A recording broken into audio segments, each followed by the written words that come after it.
woke up that morning by myself, alone in bed.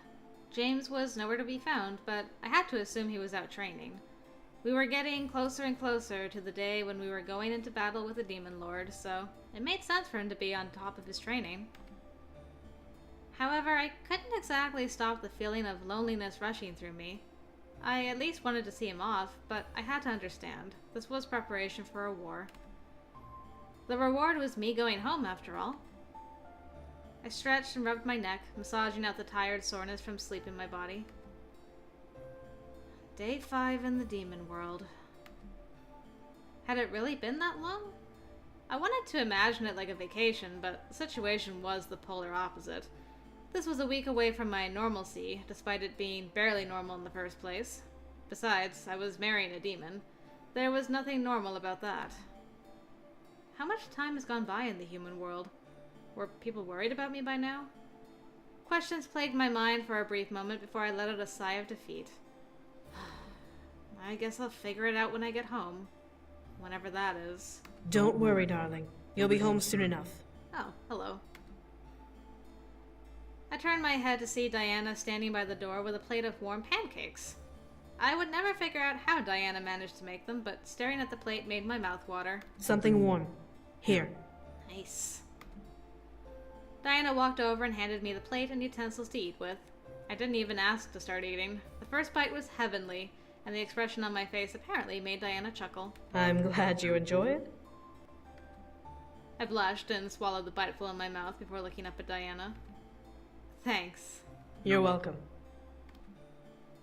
Diana chuckled as I continued to eat happily. As the thought crossed my mind, I couldn't help but look up and observe Diana as I ate what she made for me. Diana was really doing a lot to help me get home on top of having a war to deal with. I could tell that she had her reasons for doing so, but it seemed like there was a lot of work she had to do, and I felt a little sorry for her. Still, I was thankful that she was willing to help me leave this world for my own. Diana smiled a bit before looking away and sighing. What was on her mind? Dear, may I ask you something? Huh? Sure. What was Diana curious about? Diana turned her head to me and stared with a blank expression.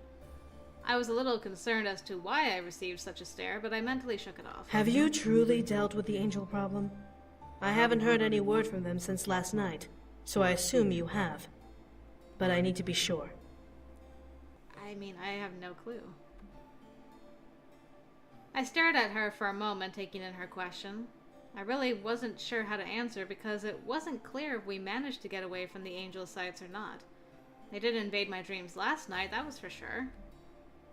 But could that be even considered taking care of the problem? I mean, I don't even really know what James did. For all I know, he's like taken on my scent or whatever so that they go and attack him in the middle of the night so that they're not bothering me. I don't know. I took a breath before answering, going with my gut. Okay, I'm ready with the mouse. Yeah, I don't know. That's all I can say. I truly didn't know. All I knew was what Sarah told me, but I knew better than to tell Diana that just from what Sarah warned me about. Diana's eyebrows furrowed, but she nodded. I see. Diana stared at me, digging into my gaze to try and find some sort of other answer in my eyes. However, I remained steadfast. I didn't want to worry her anymore if James and I could handle it on our own. According to Sarah, we could. Diana sighed before turning to leave. All right. May today go smoothly. I nodded as she left. I hoped today would go smoothly as well. Another round of surprises would kill me. Angel, every time you say this, you jinx yourself so terribly. As I arrived in the hall for training, I was surprised to see Sarah in the room instead of Diana. Sarah? Sarah turned to me and nodded his head. You will be training with me today. I apologize for my lady's absence. She made me pancakes and then disappeared? What do you mean? Where's Diana? Unfortunately, I am not allowed to say. All I can say is that she is seeing to herself for the day. I don't like the sound of that. I pressed my lips together into a fine line. It wasn't a good excuse, but if I didn't have a choice in the matter, then there was no use to fighting it. I pulled my circlet off of my wrist and chucked it in front of me, forming the floating ring barrier around my body. Alright, then don't hold back. Sero nodded and prepped his stance, aiming his spear in my direction. I had to use this new training partner as a new experience. Not everyone would fight like Diana, so this was a good challenge for me. Fighting with Sero was no easy task. He was fast and thought 10 steps ahead of me, catching me off guard at some points. Still, I could tell that I was putting up a good fight with my defense. What surprised me was how time passed by without me even noticing it. The more I clashed with Sero, the more ignorant I became of the sky's eventual descent from light purple to dark orange. Soon enough, our training had ended. I panted, out of breath, but surprisingly still on my feet. I didn't understand how or why, but I could only assume that I was getting better, which was a good thing. That's incredible progress in less than a week. Sero smirked as he caught his breath as well, stretching with his spear behind his shoulder blades. My lady trained you very well. I believe you'll be able to handle yourself in the siege to come. Nice. I grinned, happy to hear that I had impressed Diana's top guard with my skills. I only trained for a couple of days, but showed great improvement. Maybe the demon world was aiding me in becoming a stronger person. Thank you, Sero. Sero nodded before walking to the exit of the room. Now, please excuse me. I must see to the incubi. You are free to come with me if you'd like. I shook my head. My bedroom was calling for me to return, and I deserved a night of rest. Besides, I would have only been a distraction for the boys. I began to walk towards my room, exhausted and tired. However, as I passed the library, I stopped walking at a voice that slowly crept from the crack of the door. This game is getting tiresome, Miss Ayer. Oh gosh. Nice library. I quickly peeked in and silently gasped to see the copycat gripping Diana's neck and tilting her body back while Diana was on her knees, her head dropping back to let her face look up to the ceiling. Diana, however, seemed to be unconscious but breathing, so the copycat wasn't choking her. Before I could rush in, however, Diana lifted her hand and took hold of one of the copycat's wrists. It's useless to fight me. I was born to take over and become the new you. I will not let you. Just from the sound of Diana's voice, she seemed to be as calm as ice despite a pair of hands clasped around her neck. Diana opened her eyes and looked to the ceiling, uncaring and still. My will is stronger than your so-called power. It doesn't matter. I'll take over soon enough. That pathetic guilt you have in your body will bleed you dry. I glared. Enough was enough. Barging in, I removed my circlet and prepared to throw it. Before I could, however, the copycat looked at me and grinned. Oh, look! Harold Anderson's granddaughter is here. Ooh, rubbing salt in that wound. I froze in place. How did she know my grandfather? As I stared at the copycat, Diana turned her head and stared wide-eyed at me. Of course, in this particular universe, Angel never found out that Diana killed her grandfather. But I guess Diana found out eventually. Maybe that's why she's being so nice to her now. I had kind of forgotten about that, actually. Harold Anderson's granddaughter? You didn't know yet, How does your copycat know? That's not fair. Got different information. Okay, so I don't understand why she was being so nice to me now. I thought it was just survivor's guilt. Not survivor's guilt, but, you know, murderer's guilt? Unintentional murderer's guilt? I switched my gaze to look at Diana, seeing her complete ice stare turn into a look of despair and fear. Despair and fear. Bleh. Let's try that again. Despair and fear. What was going on? Why bring my grandfather up? Did she know him? The copycat licked her lips and released Diana, walking towards me as I tried to take in the situation. It must have been so heartbreaking when you found out he passed away. What do you know about my grandfather? Stop it! Oh, nothing much. I only saw him once, when I went to the human world. Yep. I guess she went through her. Before she could continue, however, Diana pounced off of the floor and attempted to tackle the copycat, only to fall through a vanishing afterimage. The copycat reappeared on the other side of me, grabbing the hand I held my circlet in, and danced her fingers over the steel of my weapon. It's such a shame that he had to die. He could have been powerful enough to take control of the entire demon world with a wave of his hand. Sheesh, how powerful was my grandfather? My mind went into a small frenzy. I knew that my grandfather used magic, but he was that powerful? How could he have died then? I looked to the copycat, feeling my endless desire for answers take over. How do you know my grandfather? The copycat smirked and opened her mouth to speak, but froze as Diana shouted, stopping her and causing me to gasp. Because I killed him! Well, I respect her for being the one to be like, I need to be the one to tell her. She's not going to learn it from my copycat. No, that couldn't be. My heart began to shake and crumble within my chest as my mind became flooded with memories of his funeral. There was no official record of how he died, only that he had passed away. This was the reason why? I slowly turned my head to Diana, seeing her on her hands and knees gripping the ground in anger and guilt. She kept her head down as she continued speaking.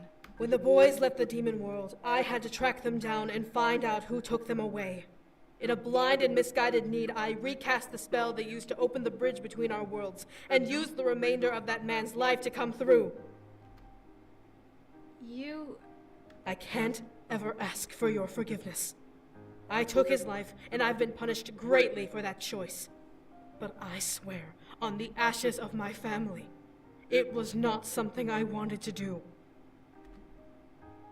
I could only stare at Diana, barely hearing her over the memory of rain hitting my grandfather's gravestone echoing in my mind.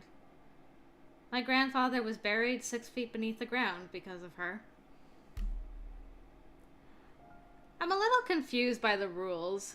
Sorry, a little bit of a segue from this very sad moment, but... like, she said the angels would have come for her if she had killed a human. But they didn't when she killed her grandfather. Was it because it was unintentional?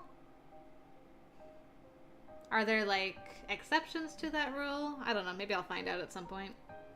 Or maybe it's just convenient for the plot. In either case, let's move on. The copycat clapped and chuckled beside me, but I didn't care enough to look back at it. Well done, Izeur. The first step of redemption is always the confession.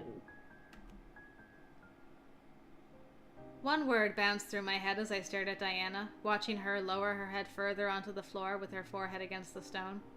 Her body contracted over herself, moving her hair from her back and revealing the intricate demon marks across her skin. When the word became unbearably loud in my thoughts, I let it resonate out of my mouth. Why? Diana kept her head to the floor as the copycat purred happily beside me. I had to place everything in perspective. Diana had saved my life, but sacrificed my grandfather's. Was her saving me meant to be a debt repaid? She didn't know I was his grandfather, though. Yeah. If she had already been punished, then that definitely couldn't have been the case. Then why would she save me if she had already killed a human? Why weren't angels hunting her down? Oh, I'm so glad Angel's actually asking, like, logical questions this time around. Something wasn't right. I looked to the copycat, seeing her practically drool at the sight of Diana groveling. Are you really Madness? As it took in my question, the copycat looked at me with an offended glare. Madness? Is that what Izeur told you? Such a bad girl indeed, even without my help. I looked again at Diana, see her body tense up. She lied to me? When the copycat chuckled, I turned back to her to see that wasn't the case. Well, I'm not exactly Madness. I'm just a being that was created to enhance your story. What does that mean? I've heard this a couple of times about enhancing my story. What does that mean? Now it wasn't making any sense. My story? What the hell was it talking about? At my confused face, the copycat laughed. You wouldn't understand, little human. Yes, she would. The copycat and I turned our heads to see Diana finally rising from the ground, glaring deeply at her copycat. For a brief second, I could sense the flinch that erupted from the copycat at the sight, but continued to look at Diana. She may have grown attached to a demon, but that does not make her ignorant. She may be a simple human, but she is more than deserving to know everything the 5 worlds has to hide. The power balance in the room seemed to shift as Diana took hold of the dominance from the copycat and made her own presence intensify with her words. She tilted her head slightly, letting me and the copycat see both of her eyes filled with pure malice and ill intent. As she glared, a hard rush of fear ran through me, and a deep gold covered her eyes, shaking the air in the room with her gaze alone. However, I'll tell her everything after I finally rip out your throat! Within the blink of an eye, Diana vanished and slammed into the copycat, jamming her elbow into its chest and sending it back. Ooh, new music. The copycat flew across the room and bounced off of the bookshelves, causing some of the books to fall over as it dropped to its knees. Diana settled onto her feet and walked towards it, forming her saber in her hand. I should have killed you the moment you began to fester. That golden heart of yours always seems to get in the way, huh? Diana suddenly rushed at the fallen being, arching her saber to slash through it, but only swiped at an afterimage. The copycat reappeared behind Diana and kicked both of her knees out from under her, causing her to fall to the floor. I felt my instinct jump, but was it my fight to join in? Everything about the situation was blurred and confusing. Who was right? Who was wrong? Which Diana was to blame? Maybe both. It sounds like a choice is coming in, though, but I'll help my girl. She did say she was going to explain. So let's do this. My heart knew that the real Diana was innocent. The copycat must have forced her to do the horrible thing she did somehow. The question still remained, however. Would I help or watch? Help. I couldn't stand idly by and let Diana fight this thing alone. If I was somehow involved, then this became my fight as well. I focused my energy into my circlet and swung it violently at the copycat, causing a large chain to burst from it and clamp around the copycat's neck with me holding my circlet like a handle. The copycat arched back and gripped the chain, clawing at it as it choked. I continued to pull back to either continue choking it or bring it away from Diana. My energy concentrated on the chain, making it stronger and tighten around the copycat. Diana! Diana quickly looked up and gripped her saber before pushing off of the ground and slicing through the copycat's stomach.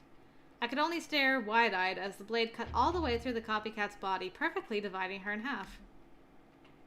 What was even more frightening about it was that, instead of blood, black ooze dripped from the slice. From the stench, it was ink or something very similar in nature. Within seconds, the wound had vanished, making the copycat whole once more.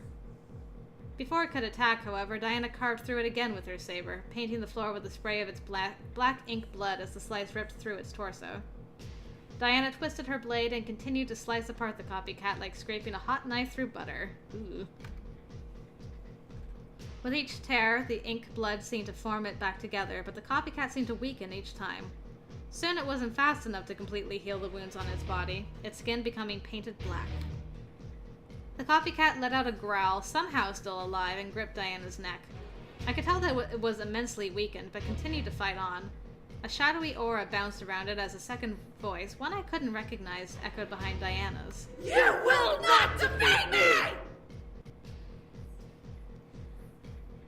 Ever since she said, "Enhance for my story," I've been wondering if it's been Kay this entire time, which still makes me wonder, who the heck is Kay? If this is, indeed, who I think it is. Well, let's find out. Yes, I will!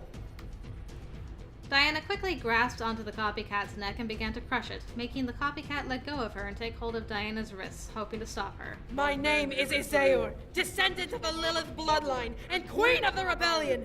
I will no longer be bound by the power of your muse! The power of your muse? I have so many questions.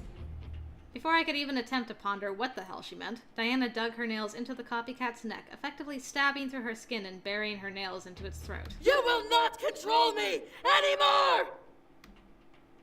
With Diana's shout, her hand suddenly ignited into purple flame, catching onto the copycat as Diana's fist tightened further into its neck. With a bubbly cry, the copycat spasmed before igniting into a flesh pyre. Ugh.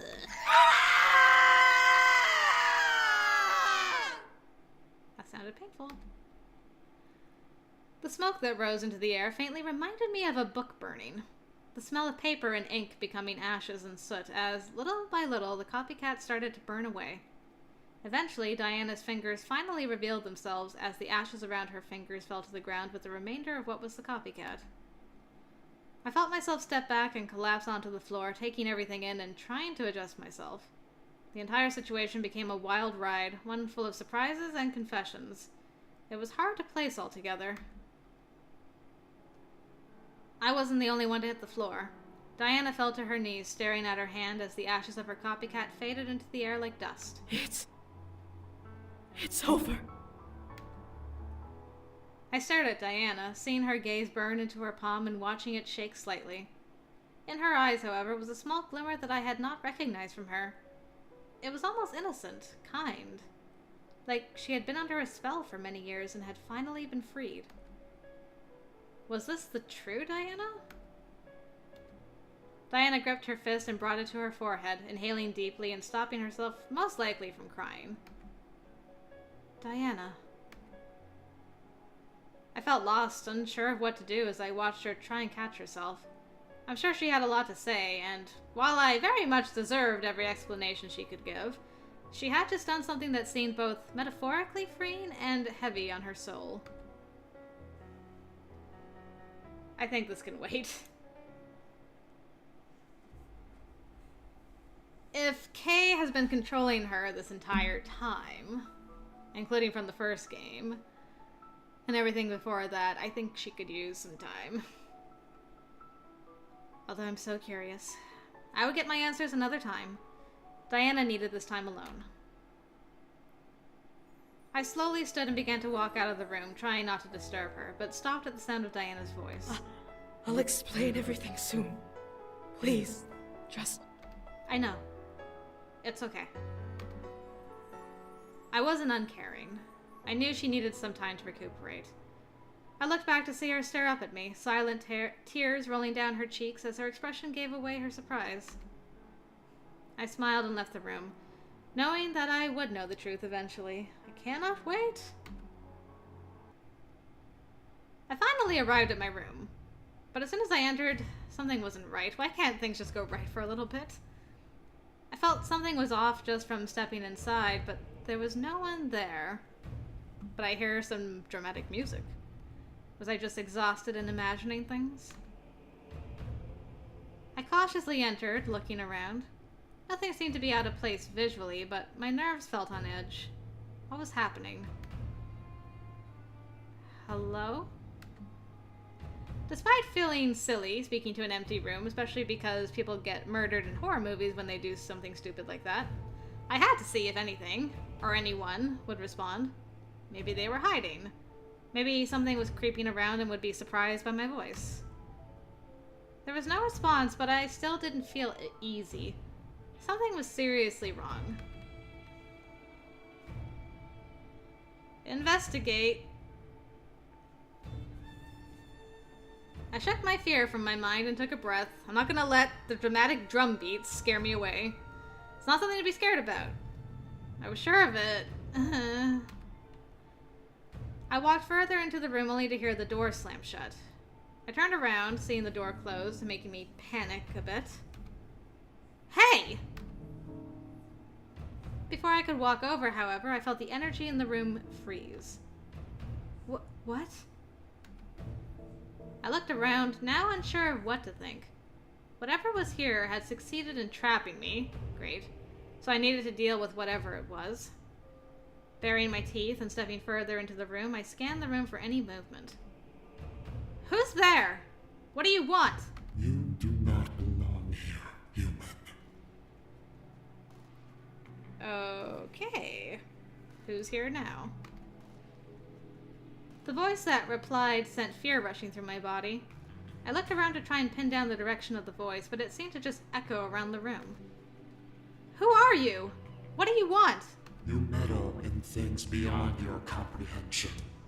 Why must you attempt to toy with destiny? I remained silent for a moment. This was an angel, speaking in English to me. I didn't know why it was speaking to me now after they had attempted to wipe my memories and haunt me. Still, at least I would be able to learn more as to why. I glared into the room and continued to look around. I'm not toying with anything. James chose to stay with me, and he and I are going to be married. Raestro's fate has been set. You have no place in it. Before I could react, I felt myself become enveloped in chains. I looked down to see my entire body wrapped in lines of white and gold chains squeezing me tightly, and I winced in pain. Your mind is protected. But the spell will not last. Once it is faded, you will be properly baptized. No, thank you. I've had a preview of that a couple of years ago, and I don't think I want to repeat it. No! Love, what is going on in there? I stared at the door, hearing James bang against it from the other side. The door was locked from the outside, too? I glared at the door before shutting my eyes and calling out his true name. Yes. Raestro! With a flash of bright light, James appeared inside the room, shocked but suddenly enraged at seeing me in chains. Before he could rush forward to help me, however, his body was wrapped in chains as well. Crap! No! Ah! What is this? You cannot defy your destiny, demon. My destiny? I pulled against the chains around me, hoping to somehow break free. Despite it being to no avail, I continued to thrash and pull. Your destiny is to rule this world. You cannot escape it. My destiny is of my own making! Your destiny is set in stone. The room around us began to glow and blind us, and we were forced to shut our eyes tightly. Gah! No matter. We will cleanse you both soon enough. I could feel the chains drag me beneath the ground into some sort of space. Cold waves rushed against my skin as I was dragged through a void I could not see. Where were we being taken? I didn't know how long I was out for. I had no way to tell how long I had been unconscious. All I knew was that James and I were in trouble. What was going to happen now that we were prisoners of the angels? Nervousness sank into my mind as I could do nothing but float in the empty darkness created by the angels, who had confined me in a cocoon of chains. I hope I'm not in one of these 3 bad endings. Yeek. Slowly, my nerves came back to life, and I found myself awakening from the dark. What I didn't expect was to no longer feel chains around me, but soft, familiar silk beneath me. What the... I rubbed my eyes and slowly opened them to see a familiar gray ceiling. It couldn't be. No.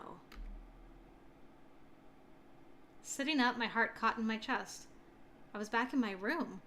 I was in the human world. How was this possible? Where was James?